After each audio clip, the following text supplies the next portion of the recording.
ਵਾਹਿਗੁਰੂ ਜੀ ਕਾ ਖਾਲਸਾ ਵਾਹਿਗੁਰੂ ਜੀ ਕੀ ਫਤਿਹ। ਅੱਜ ਆਪ ਜੀ ਦੇ ਨਾਲ ਖਾੜਕੂ ਸੰਘਰਸ਼ ਦੀਆਂ 3-4 ਘਟਨਾ ਬਹੁਤ ਹੀ ਜੋ ਦਿਲਚਸਪ ਨੇ ਤੁਹਾਡੇ ਨਾਲ ਸਾਂਝੀਆਂ ਕਰਾਂਗੇ, ਜੋ ਕਿ ਅਣਗੌਲੇ ਸੂਰਮਿਆਂ ਵੱਲੋਂ ਸਿਰਜੀਆਂ ਗਈਆਂ ਤੇ ਉਹਨਾਂ ਦਾ ਬਿਆਨ ਭਾਈ ਦਲਜੀਤ ਸਿੰਘ ਜੀ ਨੇ ਕੀਤਾ।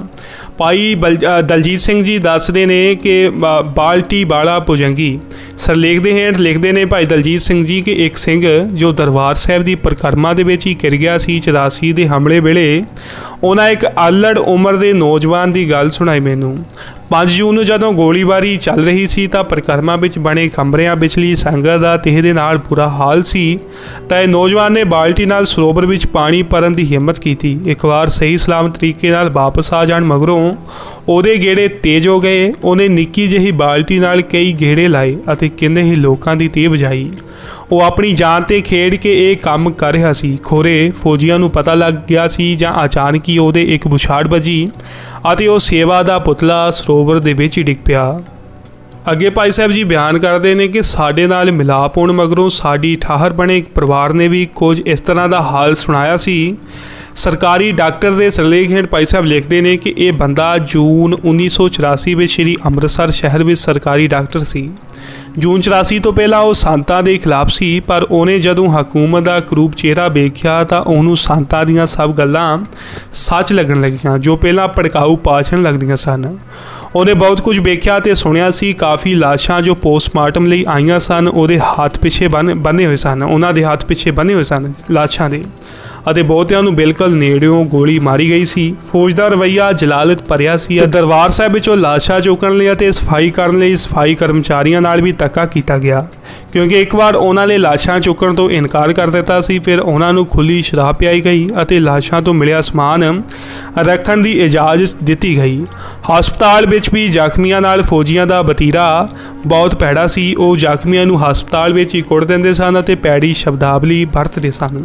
ਇਸ ਵਰਤਾਰੇ ਨੇ ਉਹ ਬੰਦੇ ਦਾ ਜੀਵਨ ਬਦਲ ਲਿੱਤਾ। ਉਹਨੇ ਆਪਣੇ ਤਰੀਕੇ ਦੇ ਨਾਲ ਸੰਘਰਸ਼ ਦੀ ਸੇਵਾ ਕੀਤੀ। ਕੋਲ ਪਗਾਉਣ ਵਾਲੇ ਲੰਗਰ ਦੀ ਇਮਾਰਤ ਦੇ ਨੇੜੇ ਜਿਹੜੇ ਸਿੰਘਾਂ ਦਾ ਮੋਰਚਾ ਸੀ ਉਹਨਾਂ ਵਿੱਚੋਂ ਕੁਝ ਸਿੰਘ ਕਾਰ ਸੇਵਾ ਹਜੂਰ ਸਾਹਿਬ ਤੋਂ ਆਏ ਸਨ। ਇਹਨਾਂ ਸਿੰਘਾਂ ਦਾ ਸੰਤ ਜੀ ਨਾਲ ਕਰਾਰ ਹੋਇਆ ਸੀ ਕਿ ਉਹ ਜ਼ਰੂਰਤ ਦੇ ਵਕਤ ਕੰਮ ਆਉਣਗੇ।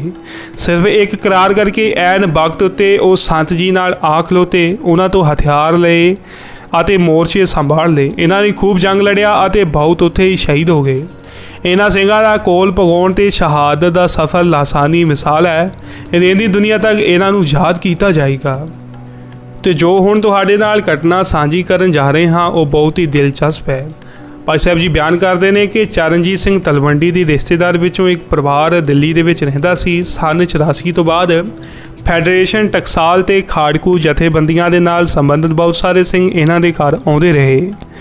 ਫਿਰ ਇਹਨਾਂ ਬਾਰੇ ਪੁਲਿਸ ਨੂੰ ਪਤਾ ਲੱਗ ਗਿਆ ਤੇ ਪਰਿਵਾਰ ਦਿੱਲੀ ਤੋਂ ਸਭ ਕੁਝ ਛੱਡ ਕੇ ਪੰਜਾਬ ਇਸ ਪਰਿਵਾਰ ਨੂੰ ਆਉਣਾ ਪਿਆ। ਇਹਨਾਂ ਦੇ ਬਜ਼ੁਰਗ ਜੋ ਸਰਕਾਰੀ ਮੁਲਾਜ਼ਮ ਵਜੋਂ ਸੇਵਾ ਮੁਕਤ ਸਨ, ਪੁਲਿਸ ਦੇ ਤਸ਼ੱਦਦ ਕਾਰਨ ਅਤੇ ਘਰੋਂ ਬੇਕਾਰ ਹੋਣ ਕਾਰਨ ਦਿਮਾਗੀ ਤੌਰ 'ਤੇ ਪਰੇਸ਼ਾਨ ਹੋ ਗਏ। ਇਸ ਤਰ੍ਹਾਂ ਹੀ ਉਹ ਕਿਤੇ ਚਲੇ ਗਏ ਅਤੇ ਫਿਰ ਮੁੜ ਕੇ ਨਾ ਆਏ। ਇਸ ਸਮੇਂ ਦੌਰਾਨ ਮਾਤਾ ਜੀ ਵੀ ਦੁੱਖ ਤੇ ਬਿਮਾਰੀ ਦੀ ਹਾਲਤ ਵਿੱਚ ਚੱਲ ਵਸੇ। ਇਹਨਾਂ ਦੇ ਵੱਡੇ ਬੇਟੇ ਦਾ ਵੀ ਕੁਝ ਪਤਾ ਨਾ ਲੱਗਾ ਕਿ ਉਹਦੇ ਨਾਲ ਕੀ ਵਾਪਰਿਆ। ਰਵੀ ਉਸ ਤੋਂ ਛੋਟਾ ਸੀ ਜੋ ਦਿੱਲੀ ਦੇ ਵਾਤਾਵਰਨ ਦੀ ਤਰ੍ਹਾਂ ਸਾਫਾ ਚੜ੍ਹ ਸੀ ਅਤੇ ਨਸ਼ਾ ਪਤਾ ਵੀ ਕਰ ਲੈਂਦਾ ਸੀ। ਉਸ ਦਾ ਇੱਕ ਹਿੰਦੂ ਕੁੜੀ ਦੇ ਨਾਲ ਪ੍ਰੇਮ ਸੀ ਅਤੇ ਉਹ ਆਪਸ ਦੇ ਵਿੱਚ ਵਿਆਹ ਕਰਨਾ ਚਾਹੁੰਦੇ ਸੀ। ਲੁਧਿਆਣੇ ਬੈਂਕ ਡਾਕੇ ਦੀ ਤਫਤੀਸ਼ ਦੌਰਾਨ CBI ਨੇ ਰਵੀ ਨੂੰ ਲੁਧਿਆਣੇ ਦੀ ਇੱਕ ਠਾਹਰ ਤੋਂ ਫੜ ਲਿਆ ਅਤੇ ਫਿਰ ਉਸ ਦੇ ਦੁੱਖਾਂ ਦੀ ਦਾਸਤਾਨ ਸ਼ੁਰੂ ਹੋਈ। ਏਜੰਸੀਆਂ ਨੂੰ ਵੀ ਪਤਾ ਸੀ ਕਿ ਉਹ ਬਹੁਤ ਸਾਰੇ ਸਿੰਘਾਂ ਨੂੰ ਪਛਾਣਦਾ ਹੈ, ਇਸ ਕਰਕੇ IB ਤੇ CBI ਨੇ ਇਹਨੂੰ ਲੰਮਾ ਸਮਾਂ ਕੈਦ ਦੇ ਵਿੱਚ ਰੱਖਿਆ ਅਤੇ ਦੇਸ਼ ਦੇ ਹਰ ਕੋਨੇ ਵਿੱਚ ਘੁਮਾਇਆ, ਪਰ ਉਹਨੇ ਸਿੰਘਾਂ ਦਾ ਕੋਈ ਨੁਕਸਾਨ ਨਹੀਂ ਕਰਵਾਇਆ। ਮੈਨੂੰ ਤਫਤੀਸ਼ ਦੌਰਾਨ IB ਦੇ ਇੱਕ ਵੱਡੇ ਅਫਸਰ ਨੇ ਪੁੱਛਿਆ ਕਿ ਤੂੰ ਦਿੱਲੀ ਵਾਲੇ ਰਵੀ ਬਾਰੇ ਜਾਣਦਾ ਹੈ?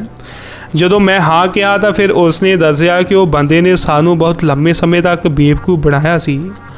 ਅਸਲ ਹੈਰਾਨੀ ਇਸ ਗੱਲ ਦੀ ਸੀ ਕਿ ਉਹ ਕੋਈ ਖਾੜਕੂ ਵੀ ਨਹੀਂ ਸੀ। ਉਹਦੇ ਕੋਈ ਹਥਿਆਰਬੰਦ ਕਾਰਵਾਈ ਉਹਨੇ ਨਹੀਂ ਸੀ ਕੀਤੀ। ਸ਼ਰਾਬ ਵੀ ਪੀਂਦਾ ਸੀ ਤੇ ਸਿਗਰਟ ਵੀ ਪੀ ਲੈਂਦਾ ਸੀ, ਪਰ ਤੁਹਾਡੇ ਸਿੰਘਾਂ ਬਾਰੇ ਕੋਈ ਬੁਰੀ ਗੱਲ ਨਹੀਂ ਸੀ ਸੁਣ ਸਕਦਾ।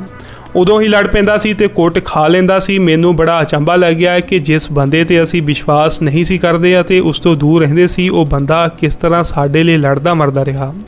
ਉਹ ਕਿਸੇ ਵੀ ਇਨਾਮੀ ਸਿੰਘ ਨੂੰ ਫੜਵਾ ਕੇ ਉਹਨਾਂ ਤੋਂ ਪੈਸੇ ਲੈ ਸਕਦਾ ਸੀ ਅਤੇ ਆਪਣੀ ਦੋਸਤ ਕੁੜੀ ਦੇ ਨਾਲ ਵਿਆਹ ਕਰਵਾ ਕੇ ਜਿਸ ਤਰ੍ਹਾਂ ਮਰਜ਼ੀ ਰਹਿ ਸਕਦਾ ਸੀ, ਪਰ ਉਸਨੇ ਐਸੀ ਅਣਖ ਤੇ ਗੈਰਤ ਕਿੱਥੋਂ ਲਈ? ਸੰਘਰਸ਼ ਦੌਰਾਨ ਮੈਂ ਦੇਖਿਆ ਕਿ ਜੇਕਰ ਅਕਾਲ ਪੁਰਖ ਦੀ ਬਖਸ਼ਿਸ਼ ਨਾ ਹੋਵੇ ਤਾਂ ਵੱਡੇ ਵੱਡੇ ਨਾਂ ਵੀ ਤਸ਼ੱਦਦ ਅੱਗੇ ਡੋਲ ਗਏ ਅਤੇ ਉਹਨਾਂ ਨੇ ਸੰਘਰਸ਼ ਦੇ ਰਾਜ ਦੱਸ ਦਿੱਤੇ। ਇੱਥੇ ਨੌਜਵਾਨ ਰਹਿਤ ਤੋਂ ਵੀ ਬਹੁਤ ਦੂਰ ਸੀ ਤੇ ਹੋਰ ਵੀ ਬਹੁਤ ਐਬ ਸਨ, ਪਰ ਉਹਨੇ 2 ਖੂਫੀਆ ਮਹਿਕਮਿਆਂ ਦੀ ਮਹੀਨਿਆਂਬੱਧੀ ਕੈਦ ਪਿੱਛੋਂ ਵੀ ਉਹਨਾਂ ਨੂੰ ਕੁਝ ਨਹੀਂ ਦਿੱਤਾ। ਇੰਨਾ ਚਿਰ ਉਹਨਾਂ ਨੂੰ ਪੰਬਲ ਪੂਸੇ ਦੇ ਵਿੱਚ ਪਾਈ ਰੱਖਿਆ। ਫਿਰ ਮੈਨੂੰ ਇੱਕ ਹੋਰ ਸਿੰਘ ਨੇ ਵੀ ਦੱਸਿਆ ਕਿ ਇਸ ਤਰ੍ਹਾਂ ਰਵੀ ਹਵਾਲਾਤ ਵਿੱਚ ਹੀ ਇੱਕ ਹੋਰ ਕੈਦੀ ਸਿੰਘ ਨਾਲ ਲੜਿਆ। ਪੁਲਿਸ ਵਾਲਿਆਂ ਦੇ ਸਾਹਮਣੇ ਹੀ ਉਹਦੇ ਥੱਪੜ ਮਾਰ ਦਿੱਤੇ। ਗੱਲ ਇਸ ਤਰ੍ਹਾਂ ਹੋਈ ਕਿ ਉਹ ਬੰਦੇ ਤੋਂ CBI ਪੁੱਛਗਿੱਛ ਕਰ ਰਹੀ ਸੀ ਤਾਂ ਉਸਨੇ ਦੱਸਿਆ ਕਿ ਜਦੋਂ ਉਹ ਬੰਦੇ ਨੂੰ ਮਿਲਿਆ ਤਾਂ ਰਵੀ ਉਹਦੇ ਨਾਲ ਸੀ।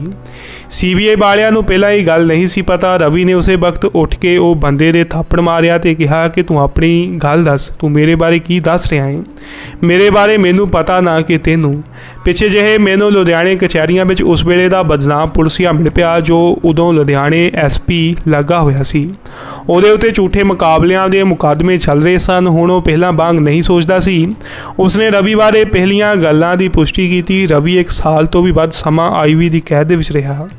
ਉਹਨੇ ਕੁਝ ਵੀ ਠੋਸ ਦਿੱਤਾ ਜਾਂ ਦੱਸਿਆ ਨਹੀਂ, ਬਸ ਮਹਿਕਮੇ ਨੂੰ ਆਸ ਬਣਾਈ ਰੱਖੀ। ਉਹਨੂੰ ਸਾਰੇ ਦੇਸ਼ ਦੇ ਕਈ ਸੂਬਿਆਂ ਵਿੱਚ ਕਮਾਈ ਫਿਰਦੇ ਰਹੇ।